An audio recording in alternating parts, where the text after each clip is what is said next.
Guys ఇప్పుడు మనం ఒక 10 days ఐస్ వాటర్ ఛాలెంజ్ చేద్దాం. మార్నింగ్ రొటీన్ టైంలో ఎంత డిఫరెన్స్ ఉంటుందో చూద్దాం నా ఫేస్లో. ఇప్పుడు నా ఫేస్ చూసారు కదా, ఇక్కడ చిన్న చిన్న మచ్చలు. అది ఒరిజినల్ ఫేసేనండి. ఒరిజినల్ ఏనండి, మేకప్ అవే లేదు, న్యాచురల్ ఫేసే. చూద్దాం ice water challenge daily morning. ఇప్పుడే వేసాను. ఓకే మరి స్టార్ట్. భయం పడుతుంది. పెట్టు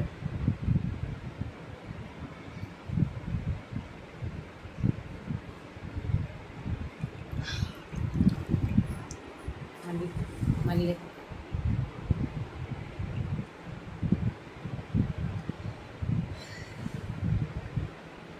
పెట్టాలి. 10 days తర్వాత ఆ ఫేస్ ఎట్లా ఉంటుందో చూపియొద్దా?